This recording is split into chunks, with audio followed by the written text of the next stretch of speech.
either. Please find someone else to donate to. No, for those of you who love the Red Cross, by all means, put your fists up for it. But I remember what happened in Haiti, and I don't give my money to the Red Cross. Right, just personally pitch in. But actually, we'll just be right back after this commercial break on the Artist Exchange Radio. I am your host, Hollywood. We have our co-host, Sweet Baby. And we'll be right back at you.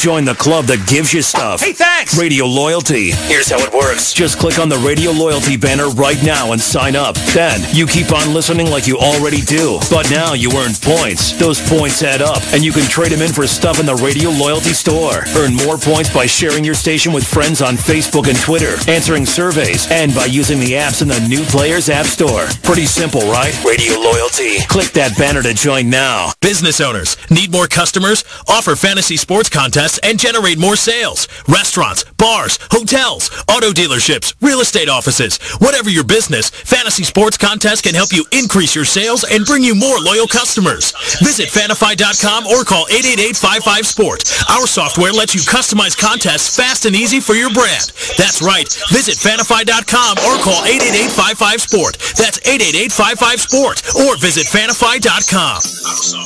What is Hood Respect? Family, life, work, love. We are all from the hood and we all want respect. That's why we wear Hood Respect. Available in men's, women's, and kids. For more information and ordering options, contact Instagram at Hood Respect, Facebook to Mel Martin Sr., and email at hoodrespect.tms71@gmail.com. The look you need is Hood Respect. Hey, what's up, everybody? It's Monty from Talk Lately. I want y'all to sit back and listen to this flashback. We be tripping. Ladies, are you in? You are listening to BeExposedRadio.com.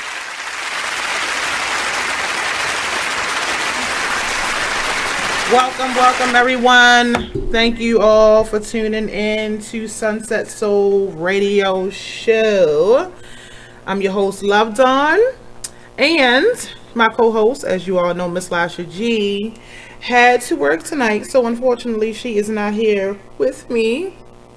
But my wonderful temp engineer, I guess, for tonight, Mr. Nate Couser from the Artist Exchange Radio Show, is across the way from me. He was supposed to be here with me, but he left me hanging, but that's okay. I want to thank you all so much for checking in, for tuning in. Last week's show, we finished up. Well, we started to have our conversation about the hot topics and the things in the media, and we're going to finish that up today. There's so much. I mean, really, you can never not have a show with the things that's going on right now in the world. I mean, it's literally so much. I'm literally putting in media takeout. I meant to put Big Exposed. It's so much going on in the media. It's in my head.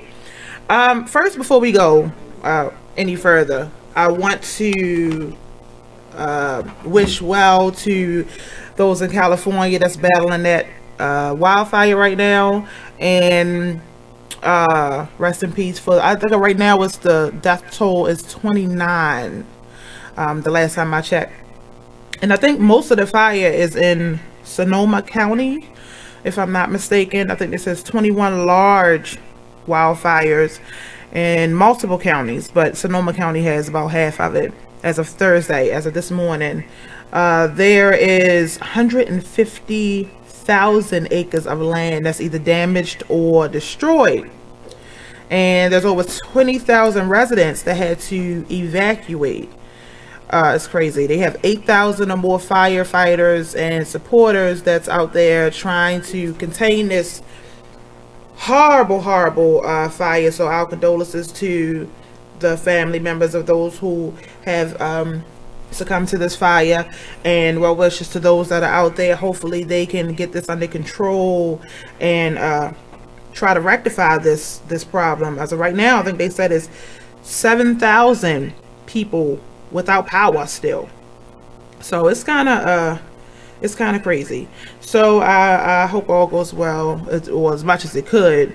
I will say they said it was about 1,000 missing persons reports that was filed, and of that 600 have been found safe. So that's a hooray. Thank God for that.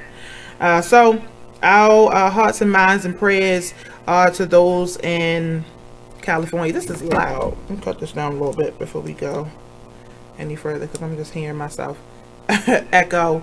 Hopefully everybody out there is having an awesome day. Unfortunately, this rain is a wreck on a wreck. I mean, it's pretty bad out there. Traffic is through the roof. So those who are home, because it's nasty out there. And it's not even a lot of rain. It's just raining and just wet. I'm not a fan of that. But anyhow, I'm here. Nate, are you with me now? Why don't I hear you? He's so rude. He's so rude. Not the right word. Okay, but we're not live. We are live. I mean, we're live, but I mean, we're not live on Facebook Live. That's cool. Yeah, he's starting it up now because he hasn't been saying this. Oh, okay. So we'll be there. So those, I think, YouTube right now, BigExposedRadio.com. Thank you so much. Again, our hearts, minds, and prayers are with California and the families of those who were killed, and the firefighters, 8,000 firefighters and the supporters that are out there trying to contain this fire.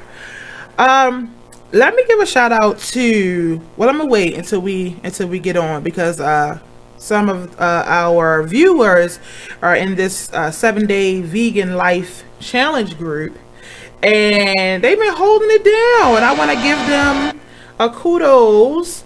You know, I'm a part I'm a part of the group, so I feel like my part is I'm the motivator. That's what I'm gonna call myself anyway when when they tune in, because I didn't cut it. I didn't cut the I didn't make the cut, should I say. Are we? Yes? No? Still not? Okay, so I'm going to wait before we go into that. Let me say this.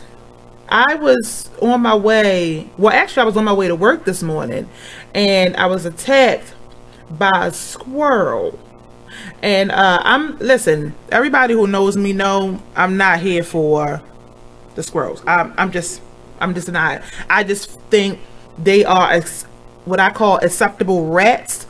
Nobody can tell me differently. I think they brothers and sisters or something, and ain't nobody about to, well, I ain't gonna say no one, because there are people who domesticate a rat, but I don't want no parts of no rats, no squirrels, no nothing. And these things, I just feel like, I know that they say squirrels just they can't, they say they're smart. I don't know if they're smart. I don't know if they're dumb. I know I've seen many of them just run in the middle of the street, which was not the best choice. But these particular squirrels used to run when you came around. They don't run no more. They ain't going nowhere. Ooh, I done hit the button again.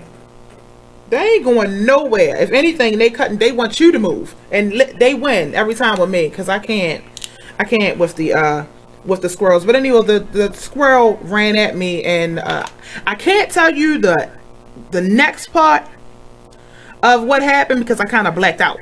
Like, I mean, literally, I'm serious. I blacked out. I am terrified of squirrels. They don't think before they move. They're just not calculated. They undecided. They going one way and then turn around and run and go another way. Everything about them is double-minded. I don't got time. So I need to rally up the troops. I don't know who I'm supposed to call, and I want them gone. Why are they here? What are squirrels for? Nate, can you tell me what squirrels, what they do for the earth? What do you do there? I listen. I impart. That's what I do. My creativity is good for the earth. I impart. I do my part. I do my part. Okay.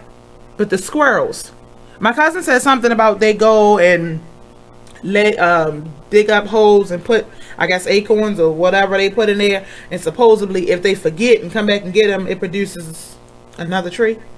I don't know if that's true. That's what it is. They're storing up for the winter because they hibernate. What they got to do with us though? I mean, like, how do we gain from that? I mean, what do they gain by you? I'm not. That's the point. I don't care what they gain. I don't want them to gain anything. I'm quite sure they feel the same way. What? Then stay away. That's what I say. Stay away. Stay away from me. They're technically in their environment. No, I'm in my part. That's my part. Well, technically, your part was built over top of their part. Is it so? Is that so? It is. Really? So we're in the way. Right. The world is a big forest. Okay. Cleared way to make females and villages. See, this nothing about that excites me. Nothing about that excites me. But that coincides. I've been watching the show Zoo, and that, listen, I'm sorry, I'm so here for that show. They talk so much about the animals, and the concept is, you know, mankind has been dominating the species for all these years. What if the animals realize or come to the conclusion that if they rally together and if they evolve enough that they have cognitive thinking and that they could strategically plan a takeover of the why you having they listen, Because you're mad and scared all at the same time. I'm mad at the squirrels, and I'm not necessarily listen, at the end of the day, if the animals do what they say they can do in the show Zoo, we don't have a chance. Like, none. I mean, really, this show, them animals, it's like, because they, like, what do you call it? Telepathic. They can, you know, they can sense when things are wrong. Like, animals have this distress cry, and the other animals come to their aid. It's crazy. Like, the show is crazy. Like, I mean, if you're doing something to one animal, they all come. Any animals in the vicinity. It started off with the larger animals, and over time it wound up going all the way down to the ants, fish. I mean, in the beginning there were a group of cats that went missing, and all the cats were like at a school planning to attack the children at a daycare. Like, these animals had no morals, no remorse for us. I guess if you think about it though, yeah, it's deserved. I mean, if you think about how much meat we consume, you know, which takes me to my eggplant bacon. Listen, don't do that. Don't come for my eggplant. Listen, I don't know if y'all saw this video circulating all around, but this eggplant, they literally sliced the eggplant in these thin stripes, these thin slices. It looked like bacon, and they put some, you know, certain seasoning, and it was like a smoke, the liquid smoke, to give it the earthy, bold, smoky flavor that bacon have. They put a little. Don't do that. You didn't even try it. They got the right one now. That don't make no sense. I will try. I'm going to try it, and I'm going to bring. My intentions were to bring it in here tonight, but I didn't get a chance. But I'm gonna bring it next week before we go on vacation, because me and Lasha G is going on vacation week after next, so we will not be here the Thursday. Did you say so? Like, I heard so, and you ain't even had a thing in. Okay, well, we won't be here the week after next, because we are going down to the islands. It's what I call it. Down to the islands. You know how Stella. I'm not saying I'm going to get my groove back, but I'm just saying, I mean, don't do it. What you get ready to do to me? Oh, I'm sorry. I thought he was going to say something about my getting my groove back. No, we had a whole show about abstinence and whether or not it was actually the best thing. Yeah, I was never really here for that. The abstinence story. So I'm not going down there to get my groove. I ain't fooling with none of them. I really want to go down there and kick my feet up and write. As we all know by now, I have my first book, Nivea. which I wrote that home with my children, but this is my recent book that I finished. I did most of it on the water earlier this year. There is something amazing about writing while you're on the water. I mean, it's what? I didn't hear what he said, and he doing something now, so I can't hear him. Facebook Live is up and you're ready with a break. Oh, he rude. Okay, so Facebook Live is up. I don't see it, but I am about to go to commercial break. So when we come back, hopefully we will be live on Facebook, so you can see my pretty face. Stay tuned.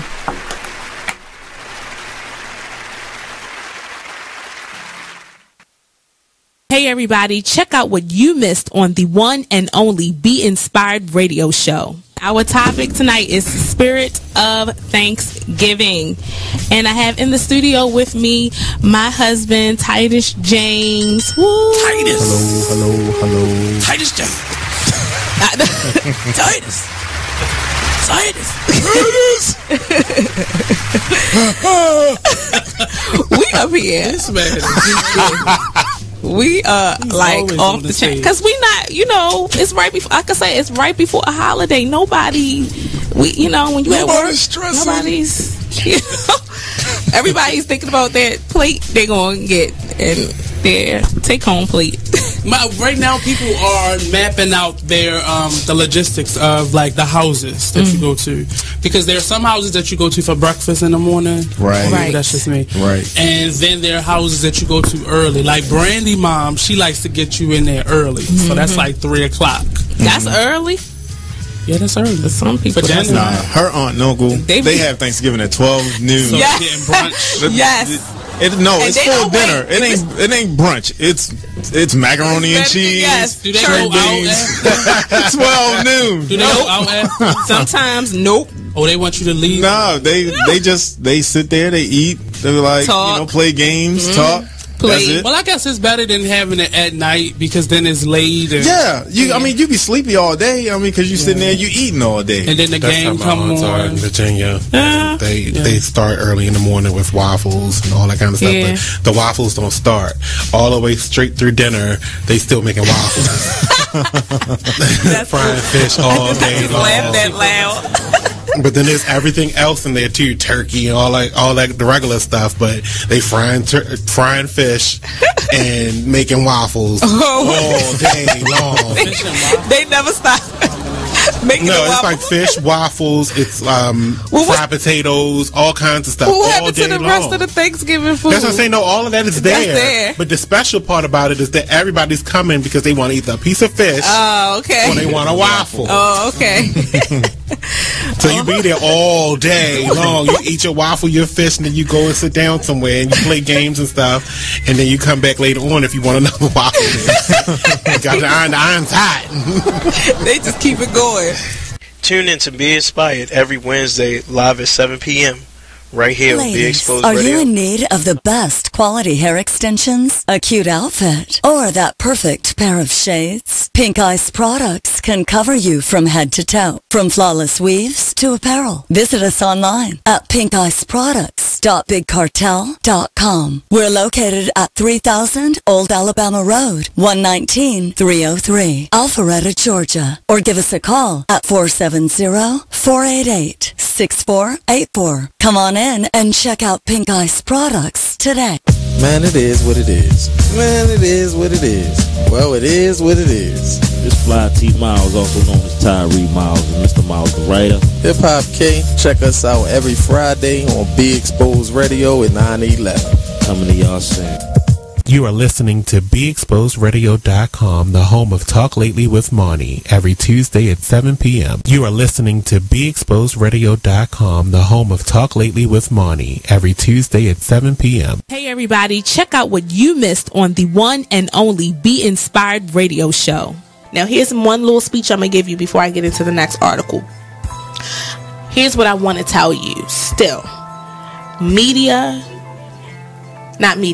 fear is big business. Fear is big business. I'm not telling you not to be alarmed by what you're seeing. I'm not telling you not to be concerned. What I'm am saying is not to buy into the notion that we should be afraid. You should be informed. You should be aware. You should start educating yourself about some things. I don't have the solutions. I don't have the answer. I wish I could say that if you did X, Y, and Z, you might not get shot by the police. I wish I could tell you that, but I can't. But what I can say is just start making yourself aware of what's going on, but don't be so consumed by what you're seeing that you become afraid, that you don't want to go out.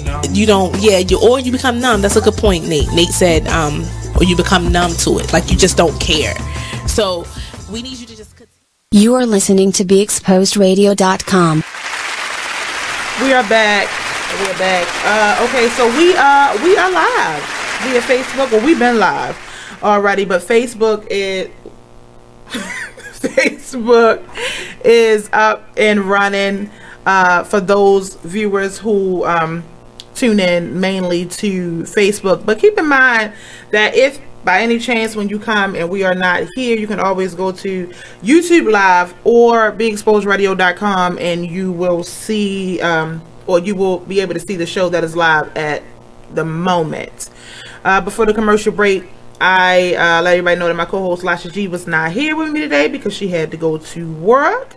And Mr. Nate Couser from the host of the Artist Exchange Radio Show that comes on tomorrow night at 7 p.m.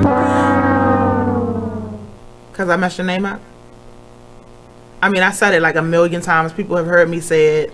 I'm just saying. He is here. He is my engineer. So he is way over yonder. Like way over yonder. And I'm in here by myself. No fun. But you know what? We're going to make it do what it do. And those of y'all who are tuned in, feel free to comment, as you already know. Before the commercial break, we gave our condolences and our hearts and prayers to California. And I wanted to give a shout out to the group, the 7-Day Vegan Life Challenge group that is here on Facebook. There are a few of my friends are on there. Some people I don't know, but I'm just going to call them my vegan buddies. Let me be clear. I call myself the motivator of the group, and I started calling myself that today because I wasn't really, doing the way I absolutely should have been doing for this challenge. In my defense, as I said, myself and my co-host, my home skillet, BFF Lasha G, we're going on vacation in a couple weeks.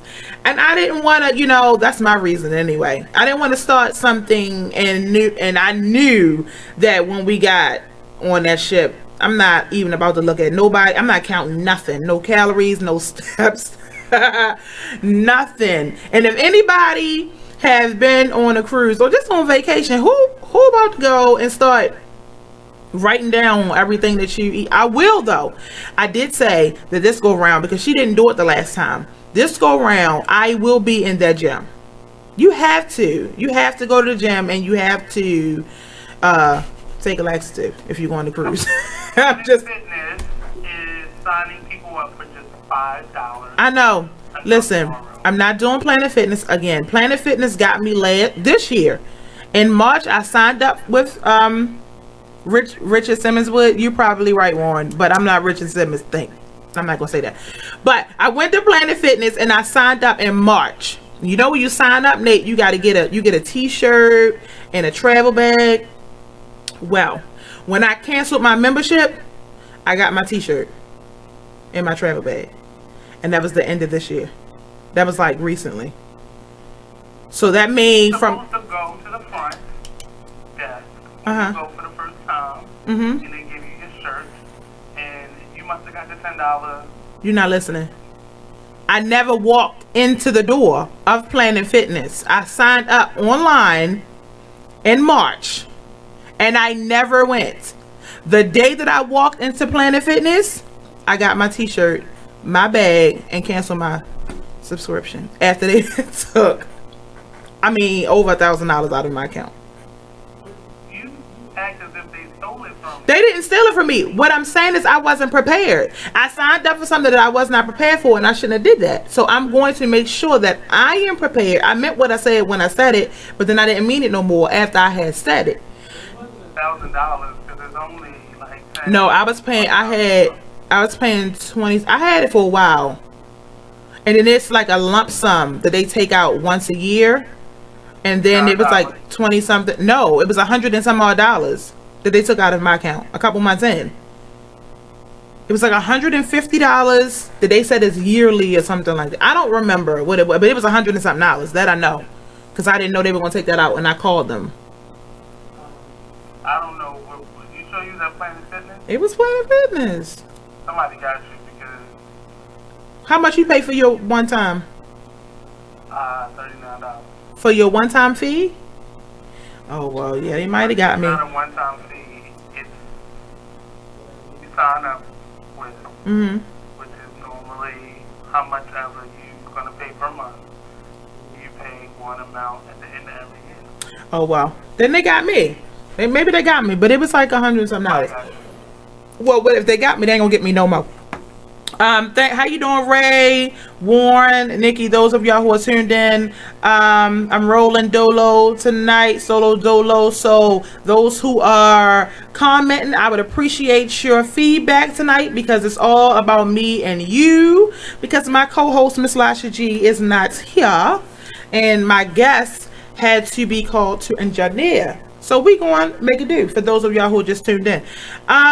And I was giving a shout out to my 7-day vegan buddies, who are those who are. Warren is one of the 7-day vegan life challenge group buddies. He's doing awesome. Warren, you're doing amazing. So I want to give a shout out to y'all.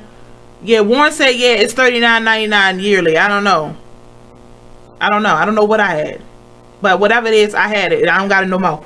But we've been talking about the eggplant. Warren, I don't know if you tried it or not, but I'm going to try the eggplant bacon, and I'm going to bring it in. And Nate, who is now engineering he's going to eat it with me. He's going to try it. He said he's not, but he's going to try it. We did a show a couple weeks ago with a whole lot of vegan food, but he didn't try any of that, so we're not going to discuss that. Let me just get into some of these topics right now. Warren, I'm hot now. Going to Planet Fitness in the AM. Going to slap somebody. Hey, do you? Rachel, I was going to Planet Fitness for a few months, but then got sick and never went back. Listen, you did better than me. I never walked in the door. Yes, Rachel, eggplant. It's eggplant bacon. I put the video up. I don't know if you saw it, but I'll tag you in it. But I'm going to try it. And they use thin strips of eggplant, and they put seasoning and smoked liquid or liquid smoke, and they bake it on about a 375 400 degrees, or roughly. I don't know the recipe, but I'm gonna try it and I'll let you know. Those of y'all who saw the cipher Eminem, we going to commercial? Okay, right now. We're going to go to commercial break. When we come back, I'm going to get your opinions on this, the cipher that Eminem did on the Hip Hop Awards, this causing all this controversy. I'm not getting it, but obviously somebody have a problem with it. So when we come back, stay tuned. If you want to call 410-702-5657. We'll be right back. Check out this flashback of the Artist Exchange Radio Show on BeExposedRadio.com. So we're gonna get a little bit into the album with Miss Amira and learn the basis of it, the Banji soul of it all. Yes. So let us know, first of all, what is Banji soul? Banji soul is basically just real. It's real soul. It's real. It's not cut down. It's not watered down. It's, how as hot as it came off of my mind and my heart. That's what it is. And a lot of the times I get a little tangy, banji, ratchet, whatever, however you like to put it, classify it. But I like to say banji, because I'm classy. Banji is a little classier. It's a little classier. That's got your pinky up. Right. You got your pinky up with that. Okay, we got to keep the B's, the bougie, the banji. Yeah. Right. So she's created her own lane, Banji Soul. So let us know how that is covered in the album that released on the 9th of this month, right? Yes.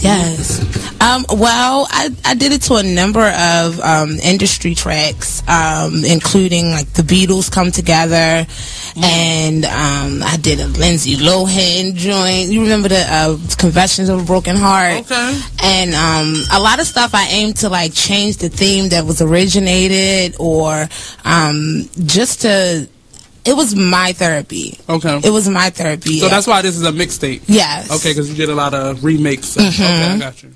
The Artist Exchange Radio Show every Friday, 7 p.m. to 9 p.m. Every Saturday, 12 p.m. to 2 p.m. Real artist, real talk, real live on BeExposedRadio.com. You are listening to BeExposedRadio.com.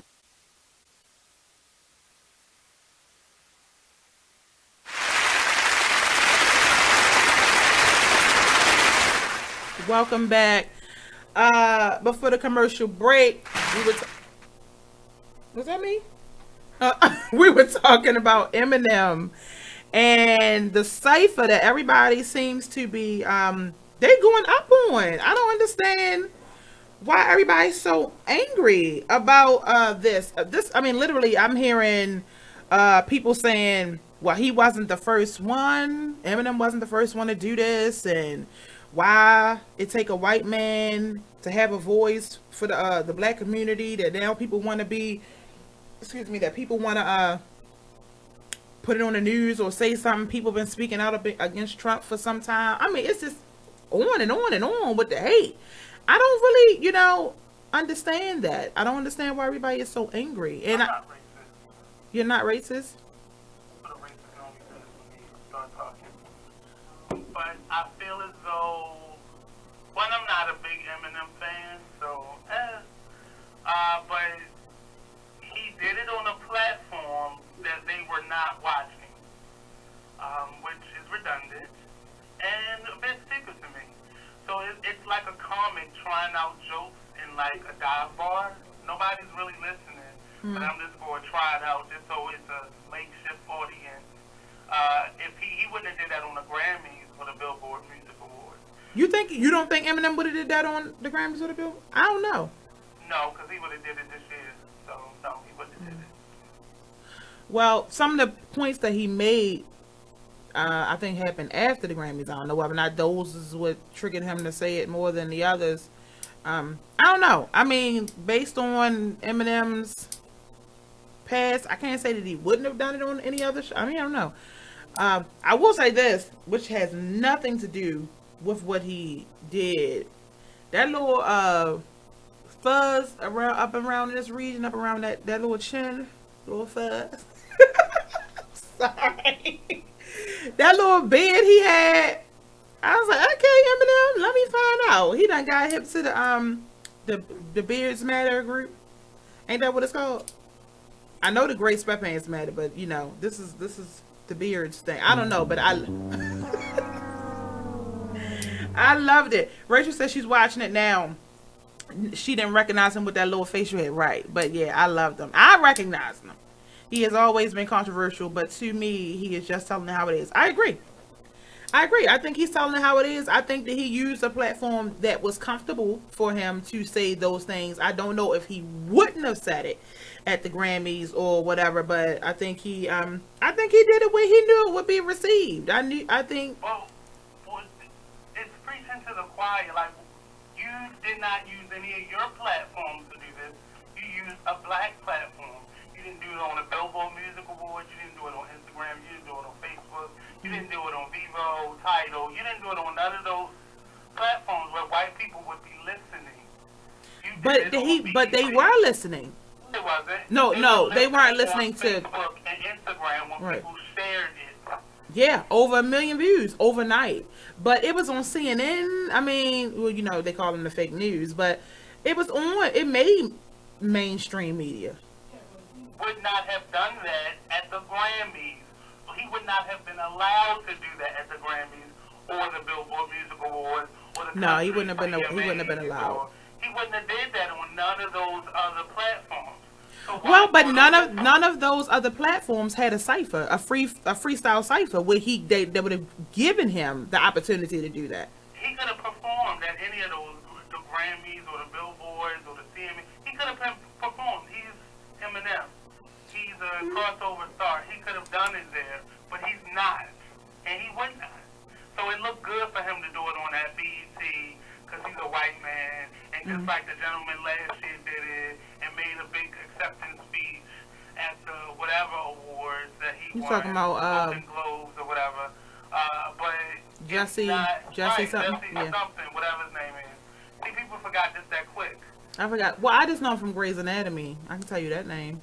Right, but you're not going to do it on a platform. He's not going to do it on any other platform. He could have did it on his own Facebook page, his own Instagram page. Did he do it there? No, he didn't even share it there. He did. He did. I shared it from his page. But he didn't put it on there. He only shared once it became a news story. Oh, okay. Maybe. I mean, that's probably the case. I don't know. I mean, but that's the thing. Your complaint is that he didn't use his own platform and that he didn't do it on a grander scale. He didn't use a white platform where it should have been spoken to, is what you're saying. Right. Now, us hearing this means what? Huh? Us hearing his 4-minute long rant meant what? Like, hey, we are unified. We on the same page. No. Well, that's how I took it. I took it like he was saying, you know, I'm understand, or I feel your pain.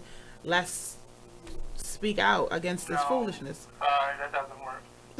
Well, listen, but the complaint isn't about the complaint from the blacks that I'm seeing isn't about his platform. The complaint is why he had to say it for anybody to listen. We've been saying this all this time, and angry people, they confused. They've eaten that fake bacon. They hungry. Don't do that to the eggplant bacon. In their mind, like they just angry. Some of them just want to be angry for the sake of being angry because I'm not angry. Next week they're gonna be angry because somebody said whatever. So.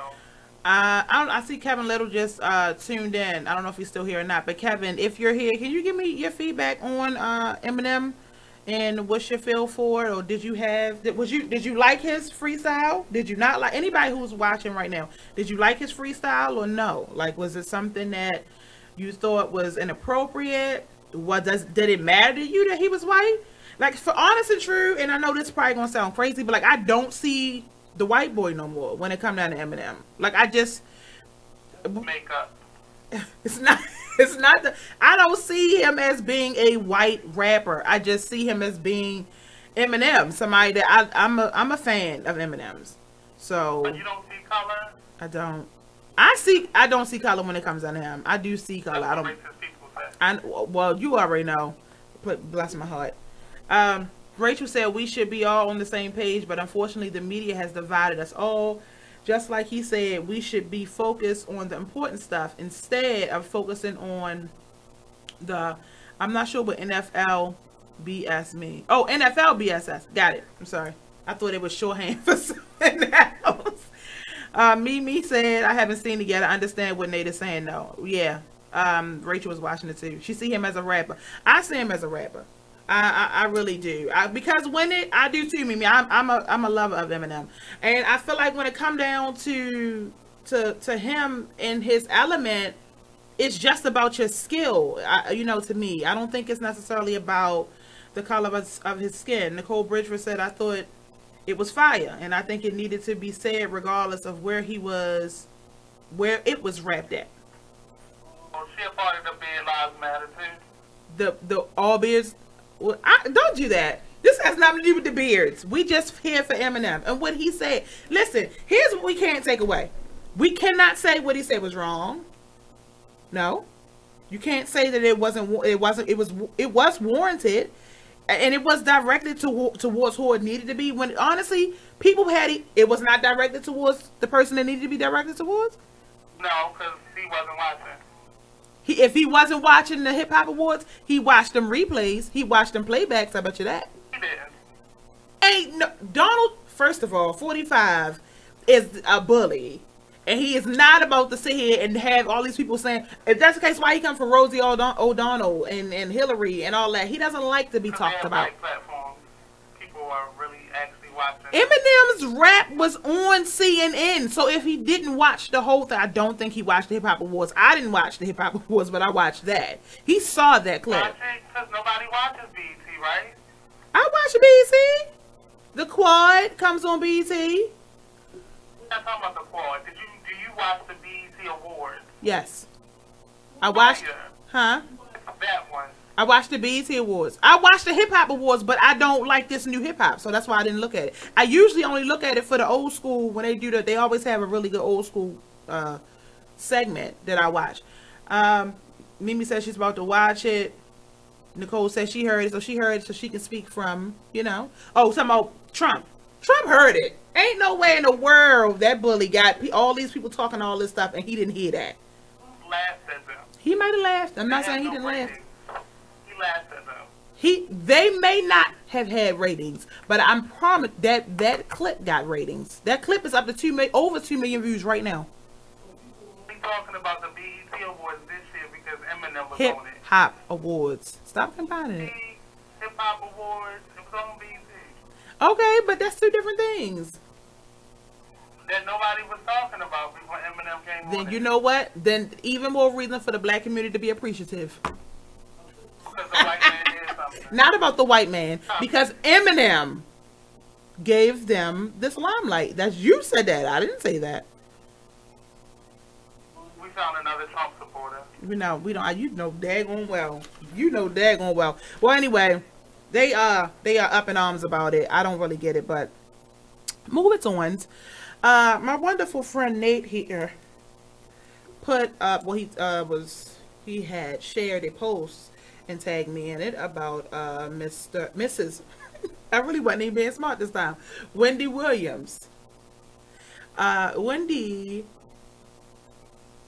Yes, Ray, that new Wu-Tang song is fire, but that's not what we on.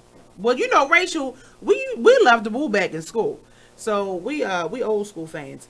But anyhow, Wendy Williams did a apology on her show for a statement that she made in regards to the victim who allegedly claimed that Nelly raped her.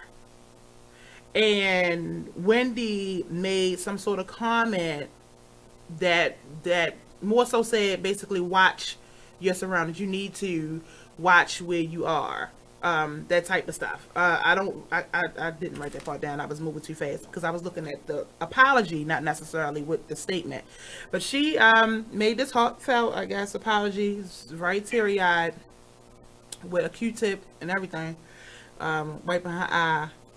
And this, what is that? Do you know that irritated me so bad, Nate?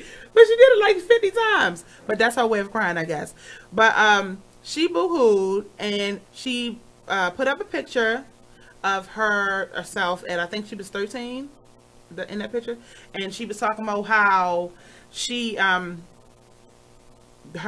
grandfather used to send her to the store, and how when she would go to the store, because she was built like a woman at such a young age, that they made inappropriate comments to her when she was in the store. So she used that to basically say in her defense that she was saying to the woman, be cautious or be accountable for positions you put yourself in as a woman, because then you open up these opportunities for what allegedly took place. And this happens in churches as well.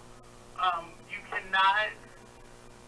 cannot blame somebody. And give me your advice. And Lasha said this earlier. No matter what people say, it's going to be misconstrued. She wasn't there for a job interview. She wasn't there to perform a service, say do his hair or pick out his clothes. She was a fan that went back on a bus because he picked her out. Now, the crazy part is she only filed. I'm not saying only. She filed charges once again, or a lawsuit once again, once this clip of him singing to the little girl came out. And this is on the heels of that happening. And I have an issue with people being upset for Wendy Williams for saying what she said because people don't check young people that way anymore. Now, I understand Wendy Williams is very messy. That's her job. Somebody's watching because she's been on that show for a number of years. She got a huge fan base. And if you don't agree with her, stop watching it. Why you get mad? Why you watch stuff that constantly make you mad? But I don't think it was anything wrong with the message that she said to her. Stop going on the buses. But okay. Here's where now you and Lasha had the conversation, and I read everything y'all said when y'all were going. Y'all both were on the same page as far as you are a woman. You need to be accountable for where you positions you put yourself in, and I don't disagree with that. But I don't agree with. To me, that's still victim blaming. Victim blaming. I think it's victim blaming. It's not. I'm not saying don't wear short skirts, don't pose and search. I said don't go on a bus. Right. But that was not. I'm not disputing that. Anybody's father should be giving that. I'm not disputing that. But coming from when you are talking about rape, when you speak of Nelly, you say alleged rape, right? Not anybody, because it's right now he's not being convicted. So it's allegedly you rape, blah, blah, blah, blah. So that gives some wiggle room to his truth or not. With her, immediately, you did something wrong. When you say you need to, and it's not necessarily just what Wendy Williams said. It's just her whole, because of her delivery. You need to watch when you go on.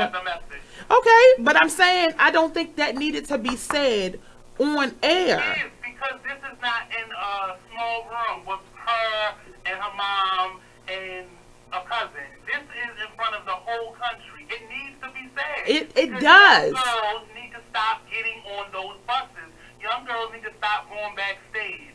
Young girls need to stop putting themselves in positions where things like this could happen. So Wendy Williams is speaking to a country, a world even. She's not speaking to this little girl one-on-one. One-on-one, that's inappropriate to say. I don't think that's inappropriate to say one-on-one, and I don't think it's just, for me, I don't think that should have been the focal point of it. Because to me, you can say you need to, moving forward, you need to be cautious about where you go. You are a woman and you need to, I'm not saying that what she said was wrong. I don't think it was wrong. But I think to say that while somebody is going through the situation right now, she's hurting. If this really happened, I don't think that's something that somebody needs to hear today. I think that's a conversation that needs to take place. That's the other thing. She wasn't talking to her. She made reference to what is happening. But when you talk to a nation, like you just said, to a world, I don't need countless people who have been raped. So you're talking to them. And it doesn't feel good to hear, even if it is the truth. At some point, it's not about what feels good. You need to stop putting yourself in those situations. Like, it's never going to sound good after the fact. It's never going to sound right, good. But why is it that you need to stop putting yourself in those situations, but Nelly, allegedly, we don't know if he did it or not. To me, it makes situations, she wasn't snatched off a corner. She wasn't tricked into doing something. She made a conscious decision to go backstage or get on his bus or meet him wherever. She made a conscious decision to do that. But that don't mean rape me. I don't care if she made a conscious decision to go on the bus. She did a split. She had a butt up in the air. Whatever she did, right, wrong, or indifferent, to me, that does not give anybody a right to violate her at all. Yes, as a woman, you need to think clearly, but it's no different from a woman that walked down a dark alley real quick because it was a quicker way to go. So that is her fault that she gets raped. Nobody said it was her fault. This is speaking to people that are constantly putting themselves in that position, and I think that is the bigger statement. Nobody is judging this one incident. Right. But it needs to be said to a lot of young people that are putting themselves in situations that mean the rest of their lives. Right. Well, so that situation can now scar her. If he, in fact, did do it, this will now scar her for the rest of her life. And she don't need to harp on a bad decision, but she needs to be aware for the next time. Her sister needs to be aware for when she is in that situation. Young girls need to realize he's asking you on his bus. He's not going to look in your eyes and fall madly in love and want to take you to forever. He's not going to do that. He saw you because you were pretty, and he may have wanted more from you. And that's what it is. And girls are tricking themselves into believing they're going to be the one. No, you're not. Yeah. Like. Well, Mimi said, don't put yourself in certain situations. And at the end of the day, they say up until if the woman is in the act and she say stop, you are to stop. And if you don't, it is rape. So I hope this plays out. I hope however this plays out, she sees whatever she did wrong that she could try to do differently another way. And if Nelly did this, then he's held accountable. We're going to go no. It already skipped the time now. Okay. Okay. Well, I was throwing off a little bit.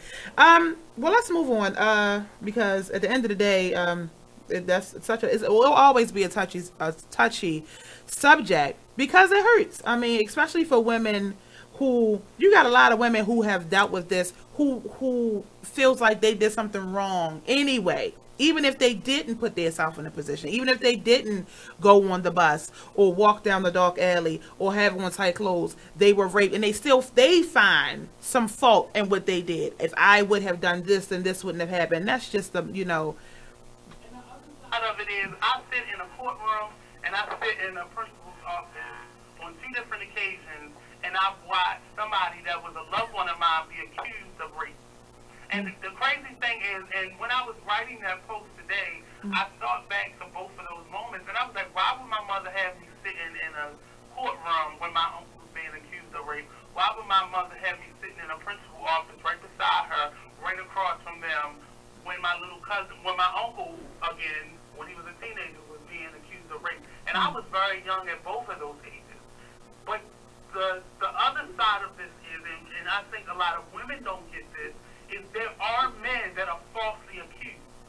But they themselves need to stop putting themselves in situations where they're around women and they don't know their intentions. Just like women need to stop putting themselves in situations where they don't know the intentions of the men that they're around. And it goes both ways. And I'm really sensitive about this because I've been in both of those situations. I've been in a courtroom where a female laughed at the end of the trial because she was found guilty. Wow. Of lying. Like, I've been on that side. And my uncle was facing almost 20-some years for doing that. And I've also been in a principal office where my uncle was about to be expelled his senior year for a young lady saying something because he really did it to her girlfriend instead of her. So she put herself in that situation to only accuse him. Like, I've seen both sides of that. And that made me really afraid as a child. Like, I didn't even want to play by myself with my cousins because I was afraid this would happen to me as a child. And I was really young when this happened. But that's always my perspective. Not always it's her fault. But we can't accuse somebody without knowing the truth. Right, and I don't disagree with that. But what's unfair is, I'm not saying unfair. But what hurts is that for the male who was accused of being, raped, it's still an accusation. There's a guilt, not innocent until proven guilty. But for the female, automatically you were wrong for going on a bus. That man is guilty until I say he's not guilty. Even if you are proven not guilty, you're still considered guilty. Like, I don't agree with that. Maybe for some white man, maybe. But not for no black man. The moment I say it, whether I believe her or not, she could have been the biggest trick on that block. You are guilty because you're a dog. You're nasty. You're a black animal. That's what that's the thing. That's why I get so upset with women when these situations come up because they act as if men are. They may not go to jail, but that's on that person's check for the rest of their life. Yeah, it is. And it's always somebody looking at them side-eyed. Because you are racist and you just got away with it. Well, that takes us to, what time is it? Because I was going to, well, it's 8:54. It's 3 minutes for this, and we'll go back to that. We'll come back to that. there was a group of women. There was a post going around. I don't know if you saw it or not, Nate. Where it was a group of women at a ball game. I don't know if it was baseball, football, or what, but there was a group of black women, and during the national anthem, instead of them kneeling, I guess because they were in the aisles where they couldn't kneel. I'm not sure, but instead of them kneeling, they had their hand like in the balled up fist, the unity sign for Black unity, and it was the fist pump that we do, and they had their fist up in the air, and they had a shirt with the fist pump on it, and they were surrounded by a group of white people who had their hand across their chest. I didn't see any other black people besides in that circle, besides the women, and I'm trying to find out, is this, I'm not saying don't protest, but to me now, this is becoming such a fad. Like it's no longer authentic, and they might have been authentic, but it's like it's becoming a fad now. And why? First of all, why do you have to record it? Like if you're protesting, you protest. If you're not going to stand, if you're going to kneel, if you're going to do whatever, I can understand the football because they're not recording, they're near kneeling, and it's on air. But these group of women, you're standing here and you got your fist pump and you just recording yourself with your friends with the fist pump to let everybody know this is what we did. I don't understand. Are you talking about the same situation where she threw the drink on them? Because they were being recorded. I don't think they were recording. No, these group of women, if there was a drink thrown on them, they were very calm. It was two white women who came down the stands and began to she threw her drink on a couple guys that weren't standing during the anthem, and she said some expletives to them after she threw the drink in then. But this was being recorded. It wasn't them. No, this wasn't being. This was a woman who, in one hand, had her phone, like I have this here, and on the other hand had her fist pump in the air, and she was going in this kind of circular motion to show the women that she was with their fist pump, and they had their phones recording. So it was a group of women and they were all recording, and behind them was several white people. I didn't see, like I said, anyone else that was black besides them, and it could have been, I just didn't see them. And I'm trying to understand. I don't disagree with however your means of protest is. What I don't understand is why you're recording it at the game. To me, it's now about being seen versus the actual. Well, part of it is the revolution has to be televised, because how do I know that there's a revolution if I don't see it? And most people get their news from social media, and I think part of it is now it's cool to be able to do it. It feels like the kind of the boundary or the restriction of being able to do it is done, but it's definitely not. I don't think it's necessarily a fad. I just think people want to be seen doing this, and to me, I look at it as more solidarity, and I think it's something that is necessary. The fact that you're at a game is an issue for me.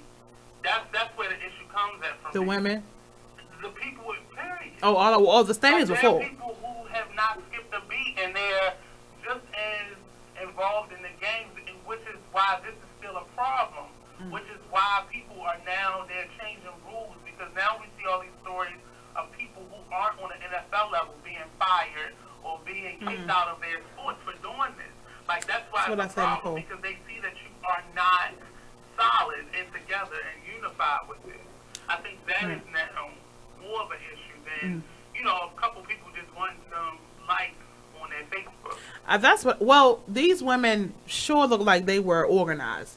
If nothing else, they had the fist pump on their shirt with the whole. They was ready. What then the picture was? It was a picture of Colin Kaepernick, and the fist was his fro.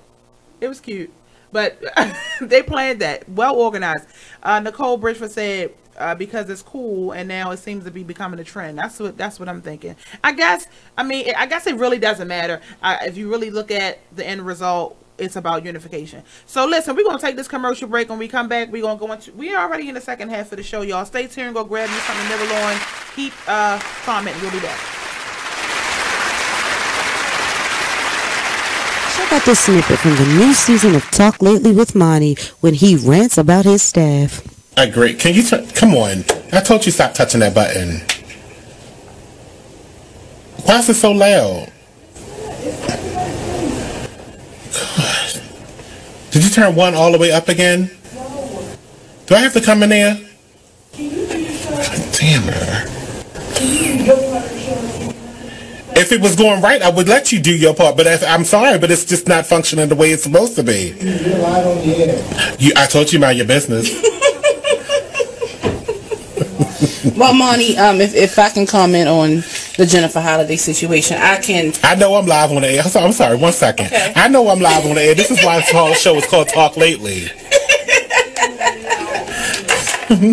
Anyway, let's get back to every Tuesday at 7 p.m. only on BeExposedRadio.com. Ladies, are you in need of the best quality hair extensions, a cute outfit, or that perfect pair of shades? Pink Ice products can cover you from head to toe, from flawless weaves to apparel. Visit us online at pinkiceproducts.bigcartel.com. We're located at 3000 Old Alabama Road, 119-303, Alpharetta, Georgia. Or give us a call at 470-488-6484. Come on in and check out Pink Ice products today. You are listening to BeExposedRadio.com. It's me. Oh Lord, no, it's me. Mate, that was real rude. Before the commercial break, we're talking about the group of women that were at the. First of all, hi everyone. We're in the second half of the show.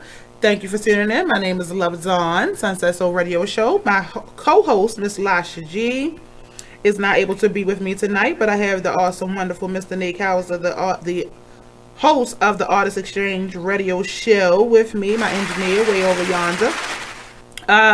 We were talking about the group of women that were protesting at the ball game on the other day, and they had their hand up in the air, fist pump, and I was just trying to figure out whether or not some of these new protests, are they authentic, or is it more so just the new trend and the fad that's going on right now? But I guess, like I said, unity is unity. If that's what it takes, you know, then I guess that's what it takes. Let me say, I'm not sure if y'all saw, but the Houstons and Atlanta is being boycotted. Did you see that, Nate?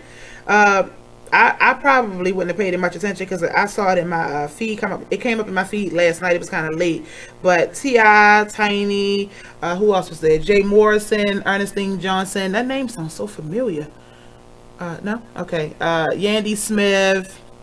All of those. There was a few people that were out there because supposedly there was a group of 7 that came into the Houston's restaurant in Atlanta, and they were denied seating because they didn't sit parties. Now, I've been to the Houston's in Atlanta. To my knowledge, I saw large parties, but I could be wrong. They were told that they did not seat, or that maybe they just didn't have enough space for a group of 7 at that time. But anyway, they were turned away, and the group said, well, we'll separate. We'll do 4 and 3. And they were still denied seating, and they said that they couldn't seat them. And they said, well, there were tables there, and they could, you know, they separated the groups. They would sit on opposite sides of the restaurant if they had to. Now, to me, that's a bit much. I probably would have been like, that's okay. I'm not about to go through all that. Food ain't that good. But hey, they wanted Houston's. They still was not seated, and the argument, supposedly, only thing that I heard the man say, or the girls say, is that the guy said that they didn't want to seat them separately because they would be yelling across the restaurant. Now, they didn't yell across the restaurant. They assumed that they would be yelling across the restaurant. So to me, that's insulting alone, because I'm an adult and I know how to conduct myself at a restaurant, and you just immediately think that I'm going to just be rude and yell back and forth. I guess maybe they were yelling at the moment because they were upset. Either or, they were not seated. And Jay Morrison, if I'm not mistaken, they went live and they posted the protest, and T.I. and some of the other ones saw it and decided to come up and protest with them.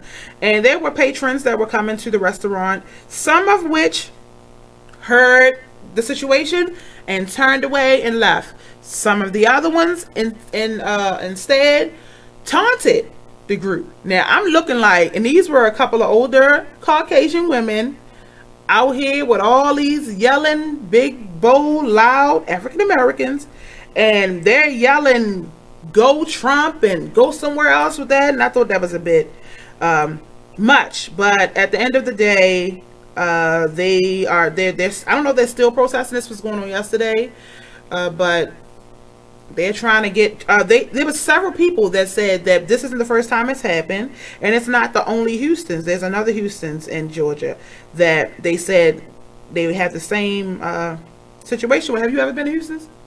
You've been? I didn't have anything happen. I went to Houston's. I never experienced anything. But would you go back with all this? You wouldn't. Just because? Okay. See, that's the thing. That's what I think we need to do more of. I'm not saying don't go out there and rally and protest, but for the most part, stop spending your money. Like, let's start with that part. I can't. Before I make a decision, I'm not going to do something because you had a bad suit. Like, that's stupid. Right. But when I remember, when Denny's was going through their racial issues, I used to work right next to it, and I remember they were a little racist when you come in there, because obviously I had on my manager's shirt from Popeyes, and I came in there every day I worked, and I got my lunch from them, and it was a little, it was like they met me for the first time every day, and then I know they were going through some issues, but in the case of like something like Houston, you have to. When one person can't go there, then nobody should want to go there. Yeah. Like, it should be just that, but it's going to be that person that's going to go because it's their favorite restaurant or, whatever. But that's why they continue to do those things, because there's no solidarity in our reaction to things. And that's one of the things. I don't even believe in racism in terms of it being, like, I hate you. It's just I don't want you to be more than me. And the moment we start taking our money back, like they said, the hair industry is one of the largest economic black holes for black people in general.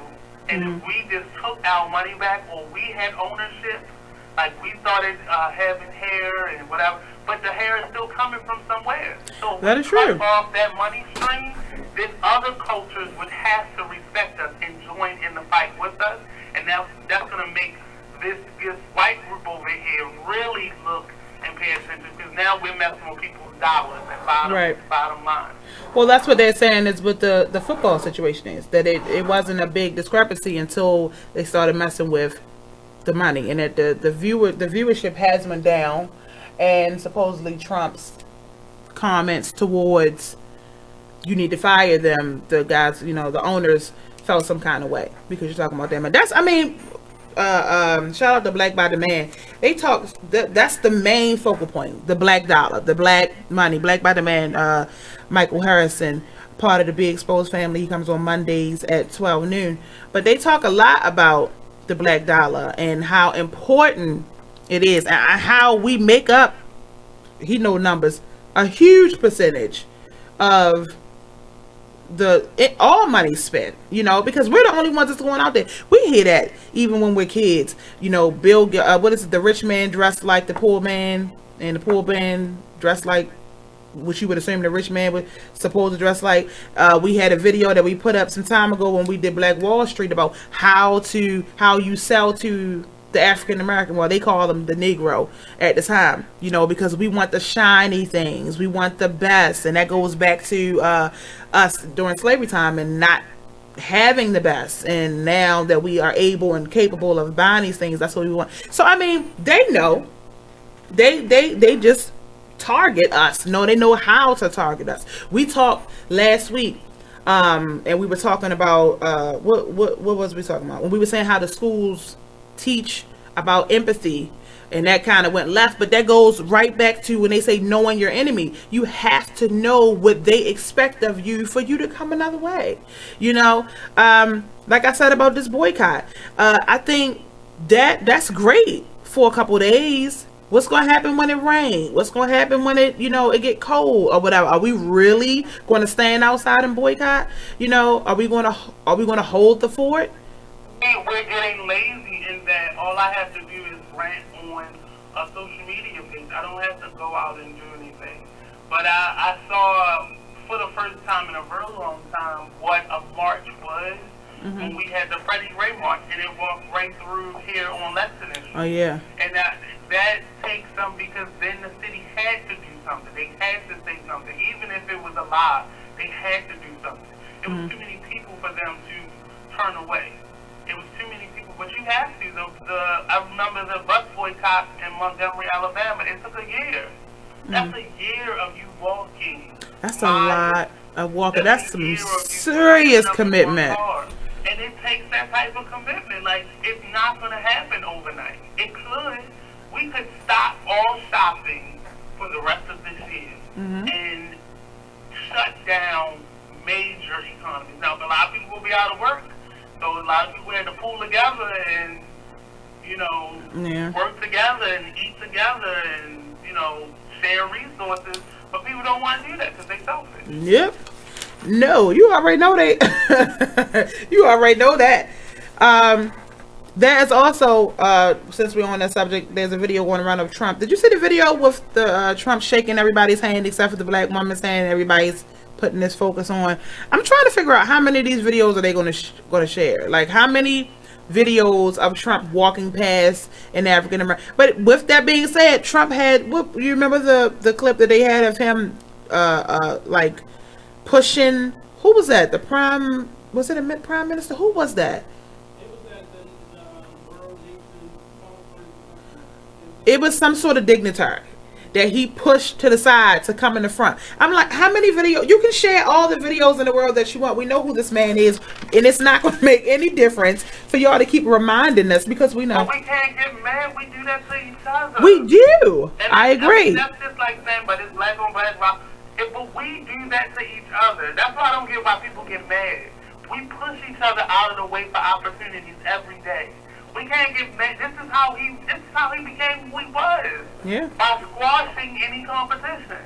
Like, but that's what they wanted. That's what they actually wanted. That's what people got excited about. It was cute when it was a reality show. It was real funny. But now that this man is running your country, and now he's pushing you to the side. The same way, on Monday I'm not doing a show anymore. I'm just going to say that out loud. But it makes me angry that people who see his point of view, and you don't look like him. Yeah. Like, that even people who that look like him, that get his point of view, like, how can you get that? What type of evil is in you that you get that? Right. Well, but y'all brought up something on that show that I had to go look up for myself, and because I hadn't heard it. The watermelon situation. The employee was on probation, and he brought in a watermelon for a potluck, if I'm not mistaken. It was a fire station. He was a firefighter, and he brought in a watermelon for the potluck, and he was fired. I don't get it. I don't get that. That I can say I don't get. I don't understand. I understand the racial connotation. I understand how people, but it was a whole watermelon. I don't understand the significance of the bow, because supposedly it was a pink bow on the watermelon. We don't know what he had said before. This could have been a small town. Right.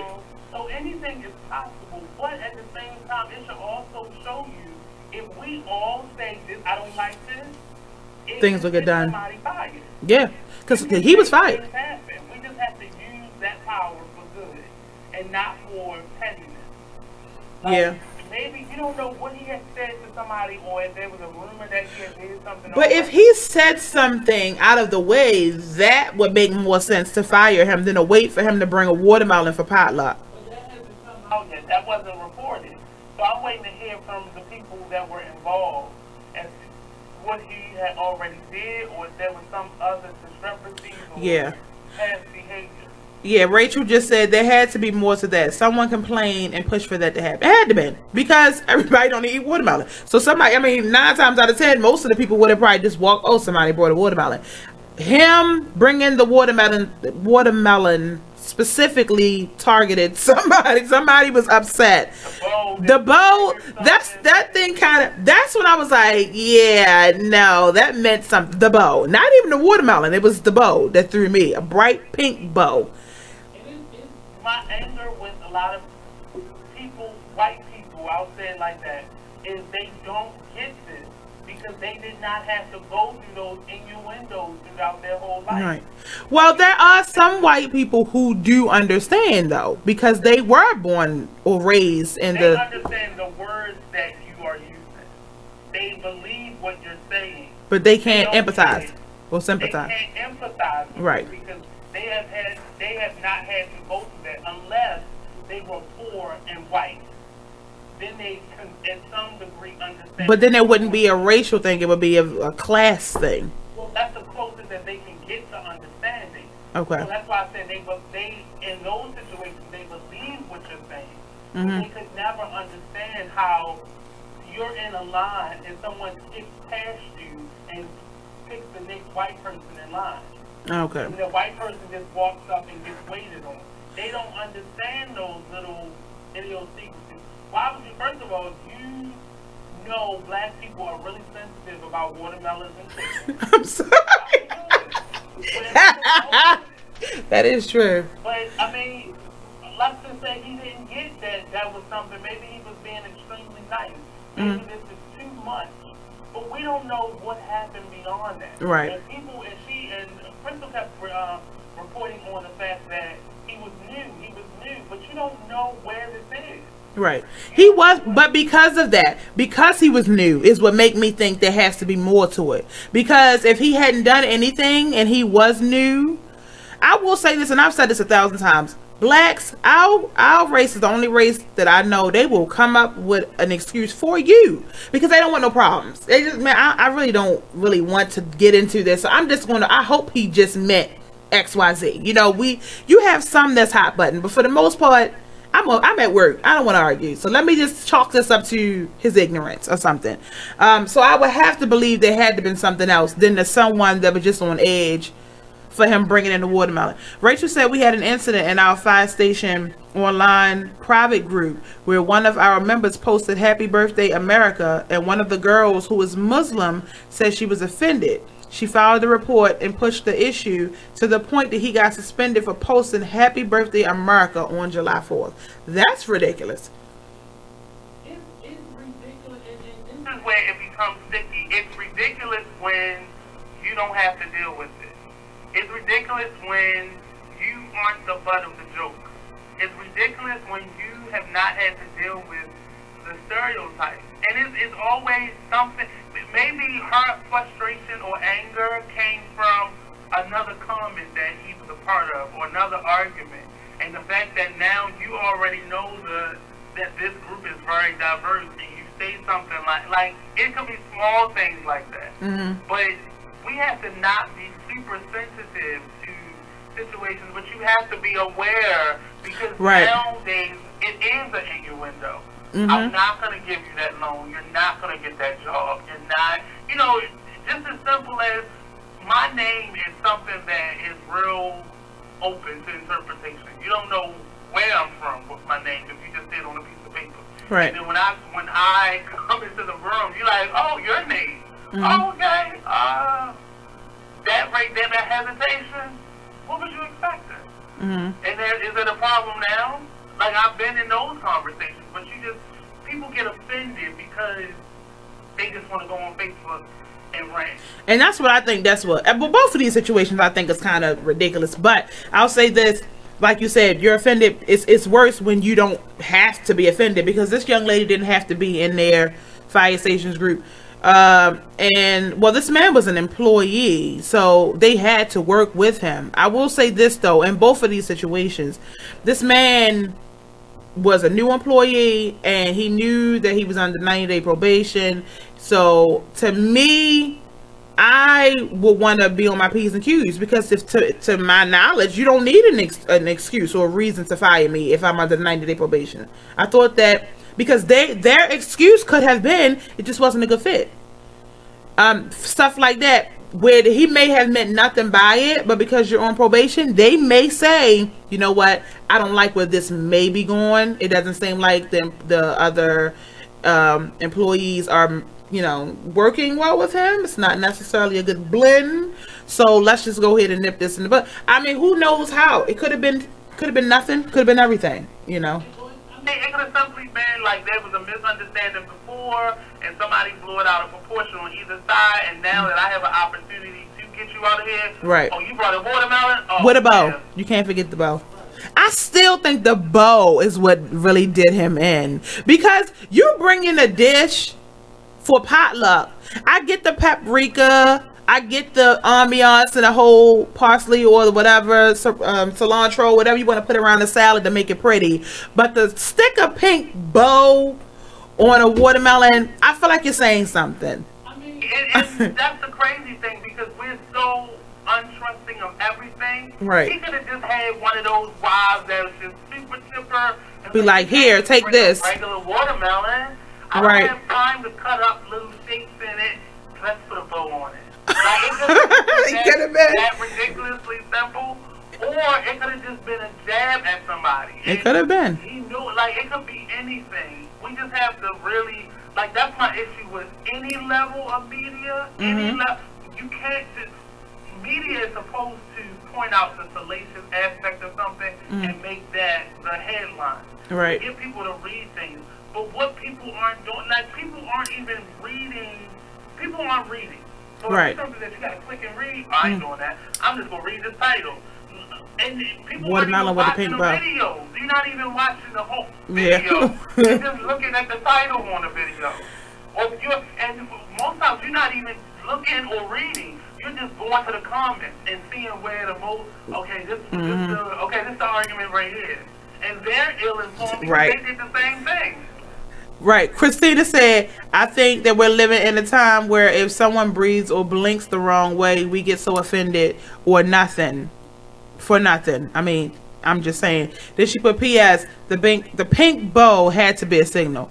Yeah, I don't know. Well, Christina, we got two things here. Either it could have been a signal, could have been something, or we got a chipper wife who didn't feel like cutting the watermelon up, and she was like, "Here, babe, put a bow on it." Send that in. We're done. Cute. That was her ambiance. Is that what you call it? Yeah. Okay. Well, either or, the man has lost his job. I think that was a bit much. I think that it could have been a good talking to. Let me give him a good scolding. I mean, to fire the man.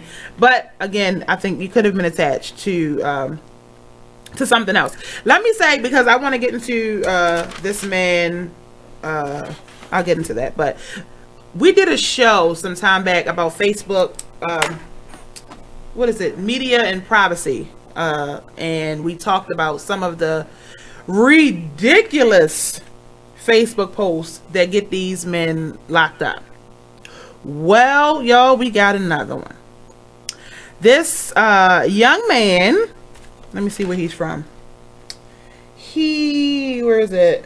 From Milwaukee. 40-year-old man from Milwaukee. I don't know if he was 40. He did a 40-minute video on Facebook Live. Jeff Kirk. They said the man he was running a mobile drug house in Milwaukee. He showed drugs, guns, and more on the streets using his car as his office. That's what he did. Listen, he got locked up. Needless to say, I guess Facebook Live. He was trying to do a commercial for his business. He so he can write it off. A 40-minute live Facebook post selling out of his car, promoting his business, like literally on Facebook, telling people, this is what you can find. I mean, literally. I just have to think. I'm thinking at this point now, there has to be some sort of mental health issues. Nate, you are a stickler for the African American community. Don't go to therapy. Because nobody in their right frame of mind would do a Facebook post. People, I don't even want to say they're stupid, but people just don't. There are people in jail, and I'm going to show you proof after the show. There are people in jail doing live. Oh yeah, I saw them like rapping their own little cipher. No, see that's a little short. No, I'm talking about doing 50-minute conversations where they're talking in some of these groups. And they live, done. and they're telling people they're in jail. They're sharing that they're in jail. People can go to their Facebook page and see where they are. I'm about to I'm gonna send them a I want to get their lives. I want to see what's going on in there. I'm nosy. So yes, show me that. I'm gonna show it. She's trying to get a date. I do not want no jail date. No thanks. We had a whole conversation the other day about the woman who got married in jail. Let me say this. 2 minutes. Okay. Let me say this. I had a client the other day. We were talking about. Well, first of all, she's infatuated with the brothers who killed their parents. Are they doing a TV show on them now? Mackenzie or the McLean? I don't know. But the brothers who killed their parents, and she's a little really over the top about the murderous things. Anyhow, she said to me, Nate, I need you to listen to me. She said, I need you to look me in my face because I'm really serious. She said, our vice president walked out. Did you see my post? I'm sorry. I still can't get it out of my head. She said, our vice president walked out. I said, for real? Of what? She was like, yep. I'm sorry, Nate. I cannot get this in my head. One day. I'm sorry. I take good care of my clients, okay? But that, you don't know how hard it was for me to hold the amount of laugh that wanted to come out of me. I had to giggle a little bit, but couldn't give her all of it. Jeez Louise, I'm sorry. All right, moving on. Boy Scouts announced that they will be accepting the girls this year. I still don't get that one. But I mean, you got the Girl Scouts. Why do you? But then do have to combine. I know you're gonna have something to say about that. No, you're not. So those who are watching, do you have a problem with the Boy Scouts accepting girls now? That's what we're talking about when we come back. Stay tuned. You are listening to BeExposedRadio.com, the home of Talk Lately with Monty, every Tuesday at 7 p.m. Ladies, are you in need of the best quality hair extensions, a cute outfit, or that perfect pair of shades? Pink Ice products can cover you from head to toe, from flawless weaves to apparel. Visit us online at pinkiceproducts.bigcartel.com. We're located at 3000 Old Alabama Road, 119-303, Alpharetta, Georgia, or give us a call at 470-488-6484. Come on in and check out Pink Ice products today. It's time for a flashback. Now, I'm not gonna say all Aries don't know, but it's just the one you had. That was just a long one, you know. Yeah. But it's always something that you can go ahead. So can you recollect any signs that you might not get right?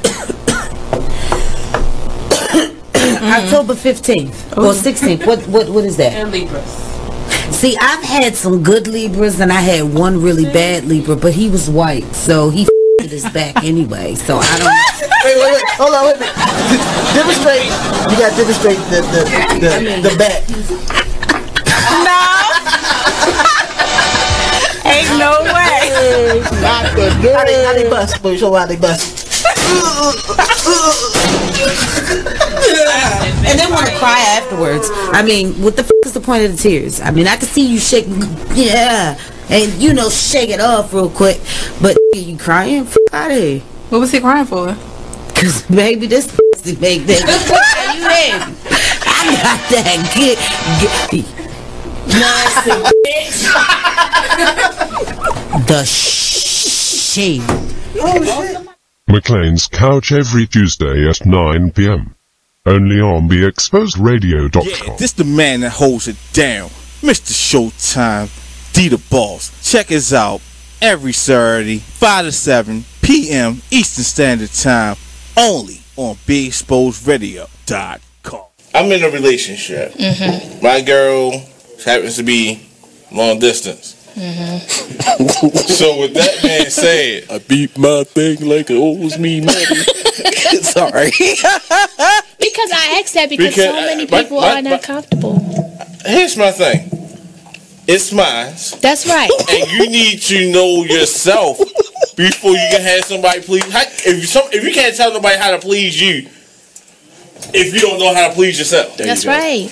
You know what you like. You know what you like. You know the stroke. All that. So you're right. And I mean, you shouldn't be ashamed of it.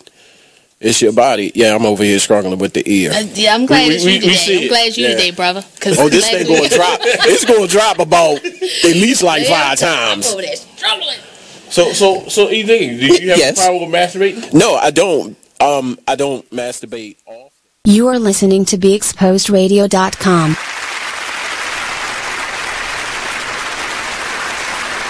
We are back. Before the commercial break, we were talking about the Boy Scouts and the fact that they are now combining or accepting girls in the Boy Scouts. And I asked before the commercial break, did anyone have any issues with that? Christina Cooper said yes. She said, what is going on in the Boy Scouts that the Girl Scouts are not learning or getting?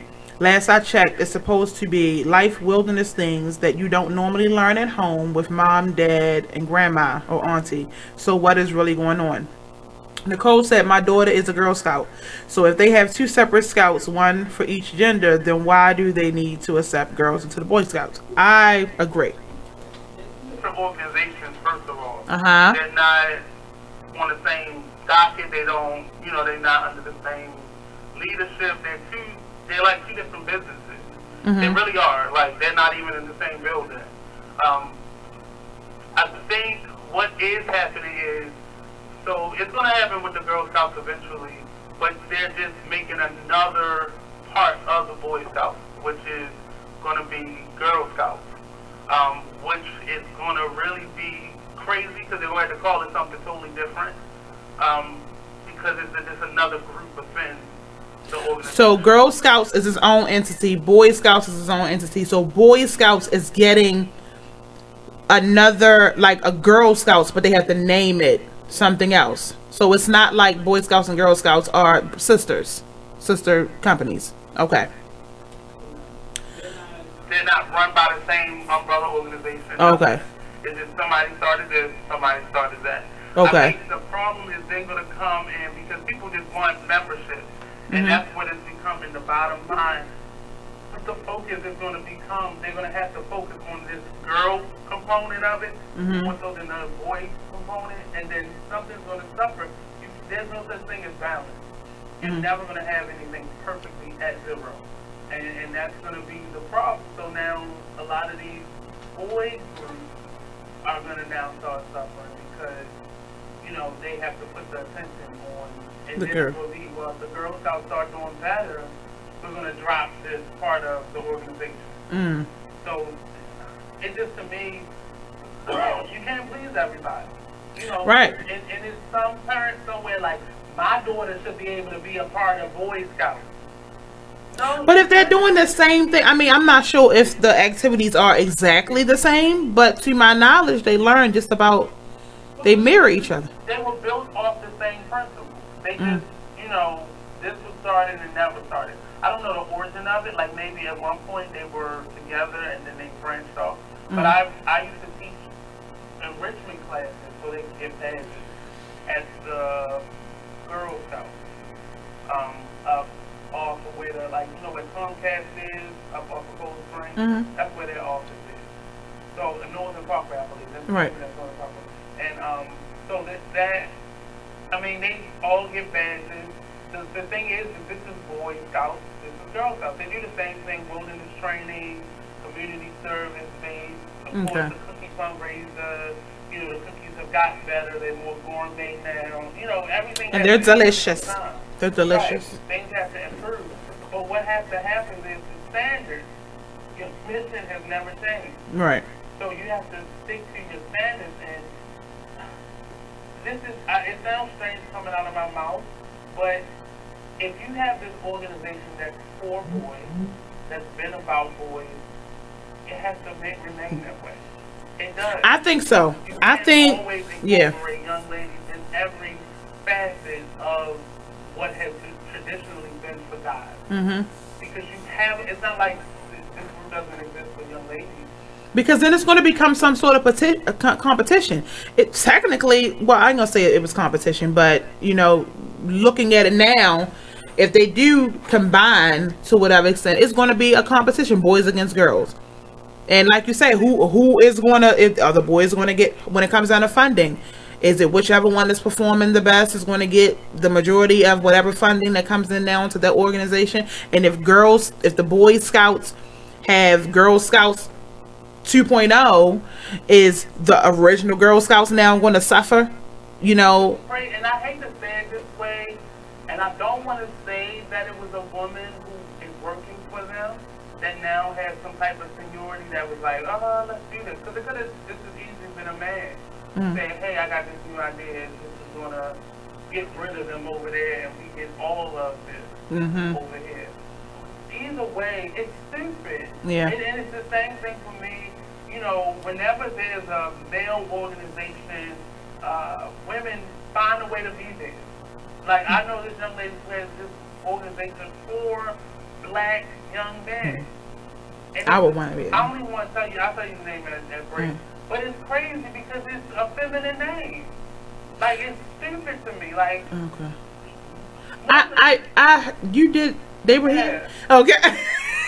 I'm sorry. Like, it's crazy because you find these situations where it is like young men don't normally get the help that they need until they're already in prison or so far gone in a given. Yeah, well, that's the thing. I mean, that's how the system is set up. You can't get any help until you already. Hey, LaVar, Bishop Harris. Girls and so many organizations that prevent young ladies from getting into trouble.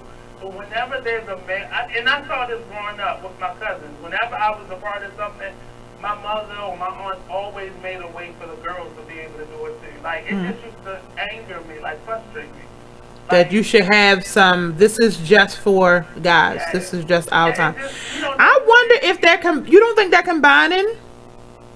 Don't think that they're combining. Because they've been too separate for too long. Like, they're literally, the Girl Scouts are, like I said, off of Northern Parkway and that little, I think that's New Shiloh or Shiloh Baptist or whatever. No, New Somers. New Somers complexes, and the Boy Scouts are up there in Remington. Like, it's two different, and then there's Boys and Girls Club. And I think it's going to end up being something like that, like the Boys and Girls Club of America. Okay. Where they're all together doing certain activities, but they're two separate in terms of some of the enrichment programs and stuff like that. Christina said, now some of these parents allow their children to pick their gender. So is this a gender thing that some of the girls feel more comfortable with the boys?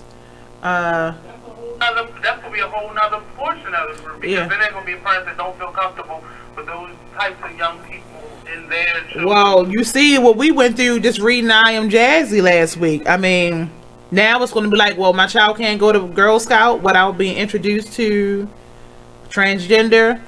Yeah, listen, y'all might as well let that fight go, okay? This is happening. I think at this point, when you have a child, after they are smacked on their behind and they come back from the nursery, put them in your arms, give them your breast, and say, let me tell you about this new thing. I'm sorry. Because you don't know when it's good. That was the argument last week. Timing. That's all they kept talking about. This was too young. No, that's too young. No, that's too young. We was all the way up to the college boys, and they don't get it yet because they too young. So you know what? Scratch it from birth. Let me tell you, this world be's crazy nowadays. So that argument is very crazy to me because your individual child is not ready. So you want to stop education for all those children that's going to need it.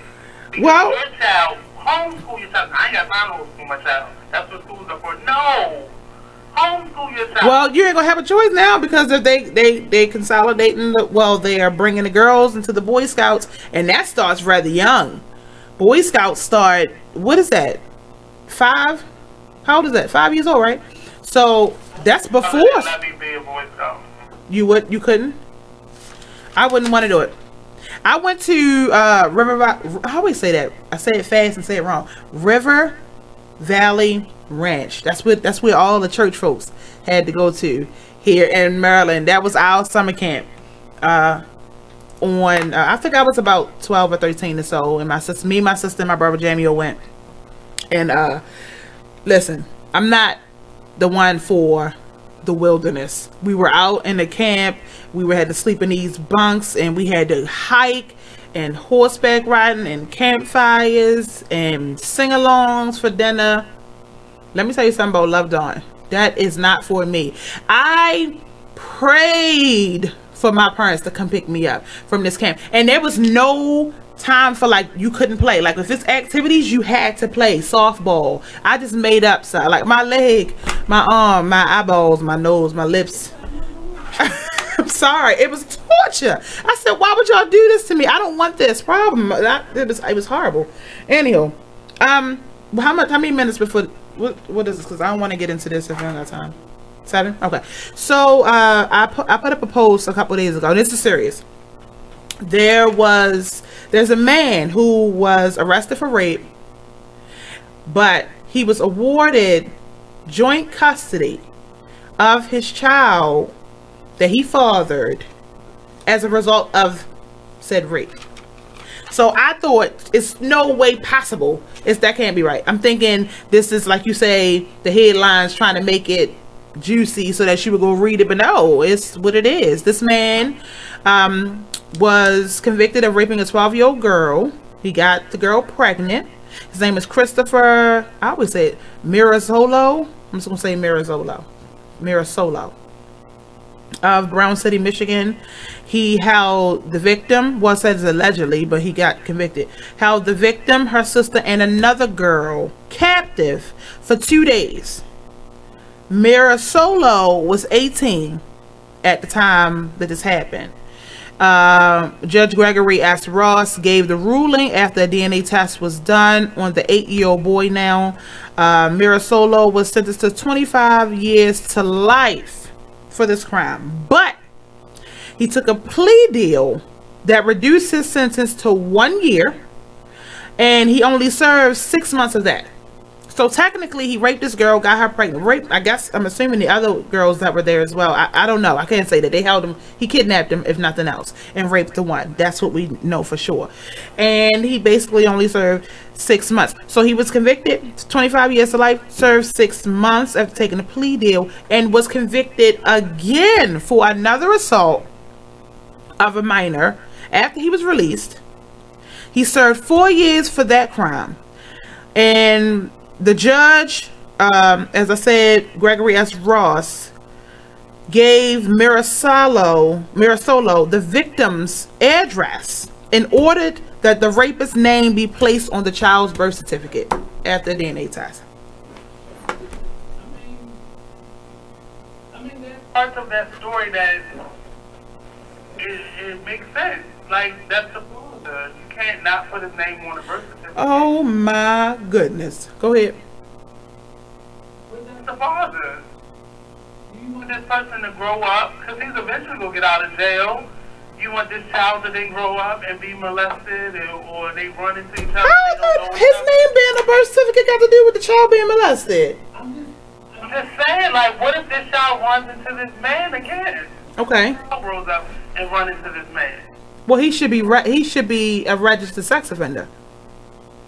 Yeah, but if you look at the sex registry, there are names with no pictures. There are names with pictures with wrong addresses.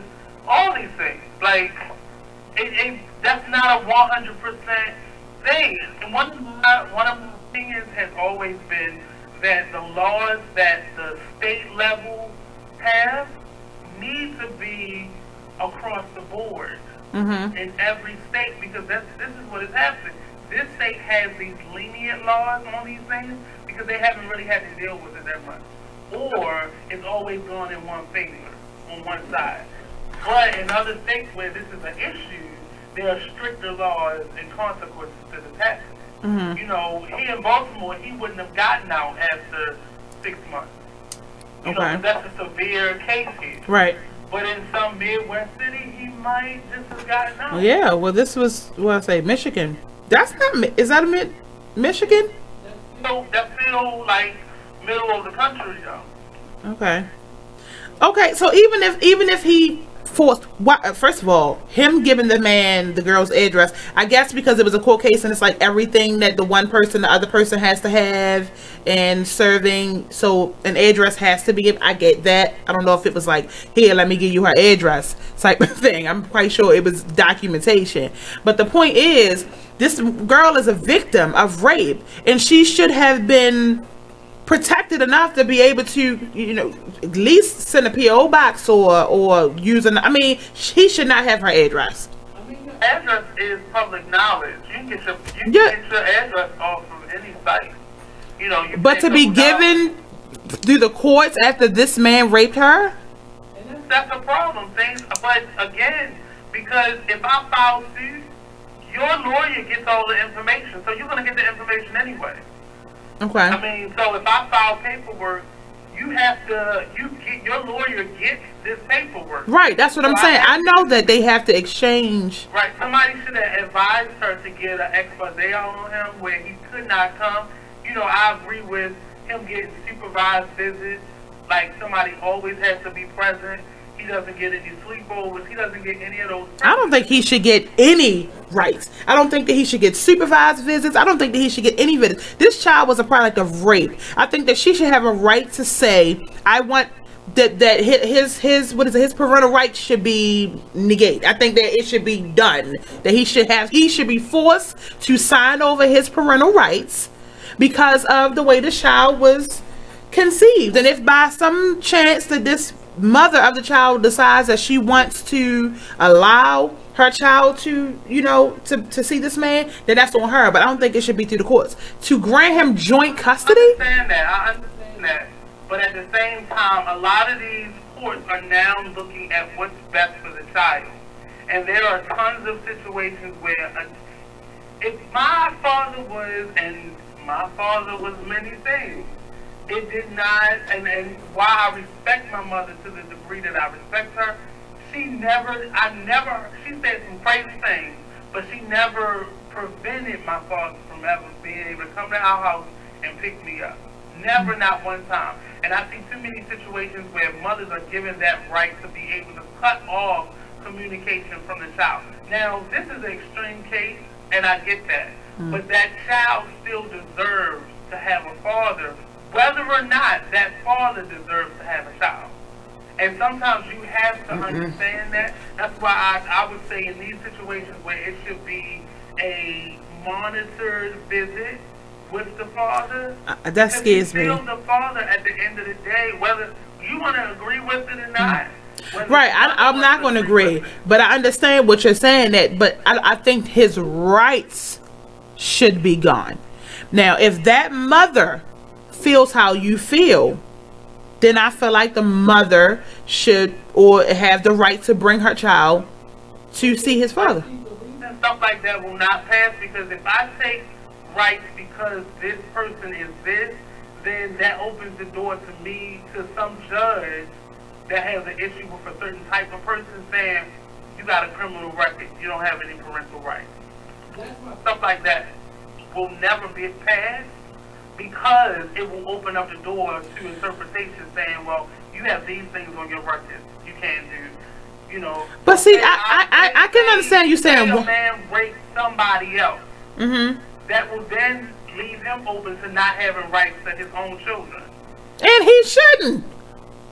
That's not fair. No, I'm not saying his children. I'm saying I think a child that is a product of rape, incest, these things that they're trying to fight, against with abortion. That opens up the door to interpretation to a judge then, and say if you have a rape on your record, then you won't won't be able to do it. Now, what if he was falsely accused, but they're still on his record? Because that's what happens. Even if you're falsely accused and you're found not guilty, they let you out of jail, but you're still on that sex offenders list. That's forever. Yeah. So what if that then, you know, or the sex offender list could be somebody that was just picking up a prostitute. It doesn't always have to deal with being a minor, or it's you being caught with your penis out. But I'm saying in a situation that you are convicted of rape of a child, of a minor, that is no way that you should be able to, you should have rights to I'll never understand how having joint custody or him having rights to that child makes sense. What has happened is, it's not about you the parent, it's about the child. And what happens with children, it always comes back to, well, I didn't have my father. And the child always says, I don't care who they were. I deserve to be able to see my parents. And that's what has to happen. Like, that's now, I'm just giving you the environment of CDS and all those children protective service places. It's about what the child wants.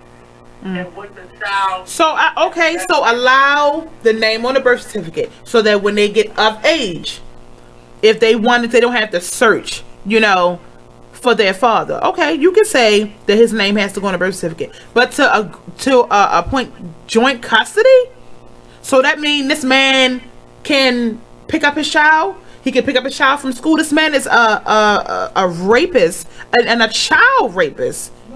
Say that. I said I agree there should be very limited amounts of contact with the child. I think he should have monitored visits. That's for the child, not for him. And there's a difference between a child that is raised by a parent and a child that's not. And we have to stop separating parents from children because of the child. Okay. And figure out how to make that work. And I don't agree she should be visiting him in no jail.